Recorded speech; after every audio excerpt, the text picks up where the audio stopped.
Hello and welcome back to Knox Basketball Online. I hope everyone is staying sane and not going too crazy, stuck inside the house all day. I know it can be tough.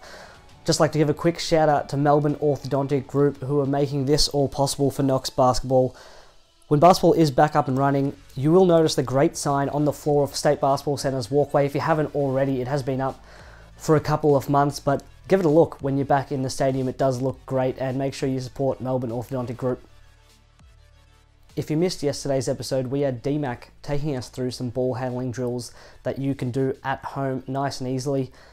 They're great for beginners through to your intermediates and experts. You can go quicker, you can go slower, whatever you need to do to get the work done. And today we have a long-time member of Knox Basketball's family, Simon Wigg, taking us through some strength and conditioning work you can do at home just as easily as you could do the DMAC stuff. So let's get right into it.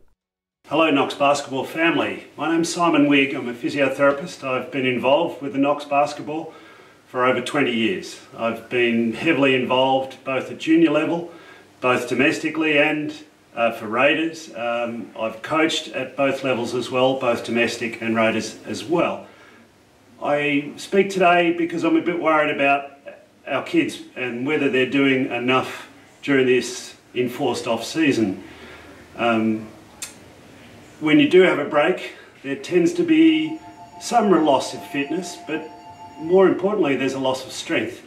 And that is the concerning part for me, because when we do come out of this, and we will, and our kids go back to playing, there will be an increased rate of injury because of the lack of strength. So today, I'd like to present just 2 or 3 little drills for you guys to do at home, which should help keep your strength up and get you ready for back to playing. First exercise I've got for you guys is a very simple exercise which works quadriceps and glutes. Very good for driving, jumping, all our sport requires that. You only need a chair at home, and I'm going to suggest at this stage that you just have some pillows or something to build that chair up, or else instead of using the chair, you might even use the back of the chair and just touch it with your backside when you're doing the squat. But for argument's sake, use some pillows here. We've got Dean, one of our physios, who's going to help us out today, and he's going to demonstrate the exercise for us. Remember, do this very slow. You can either start out with a double leg, which is what Dean's doing. You're not taking full weight down onto the pillow, you're literally just touching.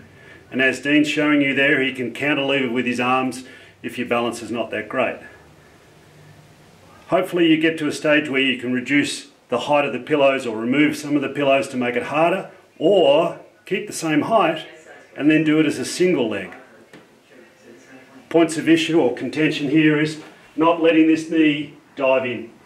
Keep it very straight. Keep kneecap over the toe, not like that.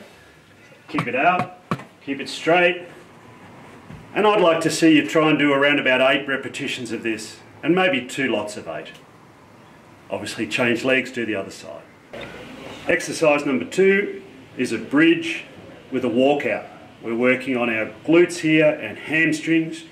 You'll note that Dean is walking out very slowly on his heels, and try to do this up against a wall so you don't keep going until you get to a straight knee. And then he very gradually walks back in. Points of contention, try not to let the pelvis wobble when you're doing this, keeping it very flat as you're walking out all the time.